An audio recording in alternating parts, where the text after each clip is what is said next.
हम स्कूल जाते हैं, लोगों से मिलते हैं। कुछ लोग पढ़ने जाते हैं, एकदम दिल लगा के पढ़ने।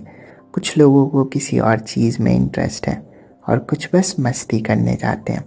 एंड फिर कुछ होते हैं प्रोडक्टिविटी के शिकार।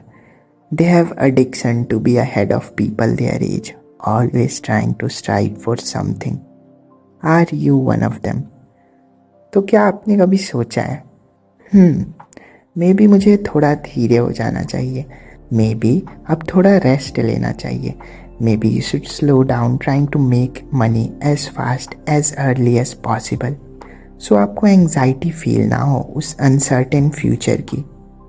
मोस्ट ऑफ ऑल एंग्जाइटी और falling behind. So you think of yourself as a self aware person, मतलब more aware than people around you. हमेशा कुछ ना कुछ सोचते रहना कि वो कौन कौन सी डिसीजंस थी जिसने आज आपको यहाँ तक लाया है। गुड टाइम हो अभी या बैड टाइम, कुछ भी हो, फ़र्क बस इतना है कि आपने चीज़ों को जल्दी ठीक करने का सोचा है या ट्राई किया है। मे बी इसलिए some people feel drawn to you. You have ever been called therapist friend. Maybe your high level of identifying things helps them. ये सारी तारीफ सेल्फ अवेयरनेस के बारे में सुन के आपको लग रहा होगा ये कोई ब्लेसिंग जैसी है, राइट?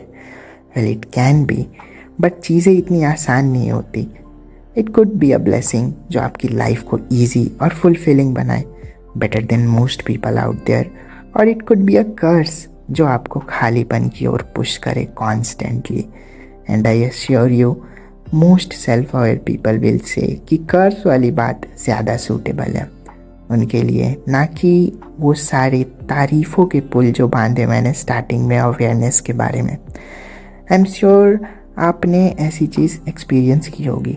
आप अपने बेड पे हैं, watching a YouTube video just like now, but in the back of your mind आपको पता है कि आपको कुछ और करना चाहिए।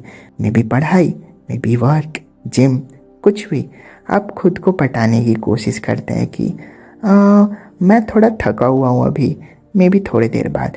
But then that same voice claps back, तुझे पता है तू थका हुआ नहीं है, तो अभी वो बस सारे काम कर सकता है इसी फीलिंग के साथ। Most of the time this is what self awareness feels like. एक बार स्टार्ट करने पे आलसपन चला जाता है क्योंकि बिल्डिंग मोमेंटम इज़ डिफ़िकल्ट, पर आपने ये पहले करा हुआ है, which is why I know you are capable of taking actions right now. And yet हमने कुछ नहीं करा अभी तक, not by inability but by choice. Maybe हमें पता है कि हम सोशली एंग्जियस बनते हैं, हमने सिचुएशन सोच रखे हैं जो हमें नर्वस करती हैं। इस सिचुएशंस में हम दो चीज़ें कर सकते हैं। पहले, इंटायरली उस चीज़ को ही अवॉइड करना। दूसरी, हाफ हार्टेडली उस चीज़ को कमिट करना, बट बीच में कहीं आपको अच्छा नहीं लगता एंड आप फिक्सेट कर लेते हैं अपने आप को कि डैम मज़ा नहीं आ रहा, and and up destroying those moments. You know ये सब कैसी साउंड कर रही हैं? सेल्फ इंड्यूस्ड टॉर्चर जैसा। ऑनेस्टली सेल्फ अवेयरनेस कभी कभी ऐसे ही कुछ फील्स देती है, सेल्फ इंड्यूस्ड टॉर्चर का। या तो आप मोमेंट में नहीं होते या आप अपनी सारी प्रॉब्लम्स को लेके अवेयर हो जाते हैं एंड फिर वो प्रॉब्लम आपकी आइडेंटिटी बनने लगती है। आप चिंतित फील नहीं कर रहे हैं, आप चिंता में हो, आप ढंग से रिलैक्सिंग तक को एंजॉय नहीं कर सकते when you know you are capable of always doing something more. Self awareness और wallowing in our own misery, which one is it? Unfortunately ये सारी चीज़ें ऐसी नहीं है जो टाइम टू टाइम आती है, ये सब हर रोज़ की बात है। It doesn't have to be that way. High self-awareness provides every possible routes. अभी ये तो हमारे ऊपर है, हमें क्या करना है उस इंफॉर्मेशन का जो अवेयरनेस से आती है। अगर हमें पता है हम अभी लेज़ी फील कर रहे हैं और ये फीलिंग फॉर श्योर टेम्पररी है, क्या हम उठ के उस काम को करें in spite of how we feel? Maybe यही तरीका है हाई सेल्फ अवेयरनेस को यूज़ करने का, to live a more fulfilling life. But reality is it's hard to do this things. क्यों? क्योंकि हमारी ब्रेन को उसी रोड पे जाने की आदत है जहाँ लीस्ट रेजिस्टेंस हो। इट्स ईजी कि हम बस पड़े पड़े अपनी मिजरी में समाये रहे then it is to act on it. Things we value in life be it material or intangible, are very difficult to attain. Easy रहता तो everyone would be thriving, but surprise surprise, सभी depressed हैं. Now you might be thinking, bro, ये सब बस बकचोदी है, फिर तो बस मैं चाहे अपने डिस्पेयर को लेके रोता रहूं या एक्ट करूं उस डिस्पेयर पे, दोनों ही चीज़ें हर्टफुल साउंड कर रही है, मैटर ही नहीं करता whichever I choose. And to that I say, yup, ये सब बकचोदी ही है. What are you gonna do about it? Ask universe. Is reality going to bend itself backwards cause आपको पसंद नहीं? If that's the case, bring me a solid 10 Asian reality baddie my way. High self awareness, low self awareness से फ़र्क भी नहीं पड़ता. Problems are problems. Being less self aware बस आपको उन प्रॉब्लम्स को पहचानने में देरी करवाएगा और कुछ नहीं. तो उसे ओवरकम कैसे करें? Well, acceptance.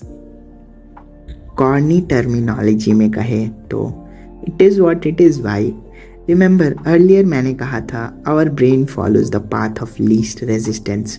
Well, I believe acceptance leads to lower resistance. आप बस उस फैक्ट को एक्सेप्ट कर सकते हैं कि that's the way your brain works. Acceptance does not mean negligence to problems. Be kinder to yourself. Who said आपको perfect बनना है? किसने कहा आपको कि आपको हमेशा प्रोडक्टिव ही रहना है? Be chill. हमारे पास हमेशा वो मोमेंट्स ऑफ वीकनेस रहने ही वाले हैं जहाँ हम अपने पुरानी तरीक़ों पे जाएंगे, पुरानी गलतियों को दोबारा करेंगे ही करेंगे. And then we are hard on ourselves and beat ourself for it. It makes us even harder to bounce back and collect all the chaos of productivity, chaos of completion, chaos of competition, chaos of failure. अपने आप को माफ़ करो when you take a couple steps back and continue to move forward when you are ready again. There are tools जो आपको आपके सुंदर घर को बनाने में या एक स्पेशल बॉन्ड बनाने में किसी के साथ हेल्प कर सकती हैं. And then there are tools to absolutely destroy your life. सच्चाई ये है कि ये दोनों रूट्स के लिए टूल्स कॉमन ही होती है and high level of self-awareness is one of them. Use it wisely. Being self-aware is torture, but it also helps in finding a fulfilling life. So this temporary feeling of torture is a price I am willing to pay. What about you guys?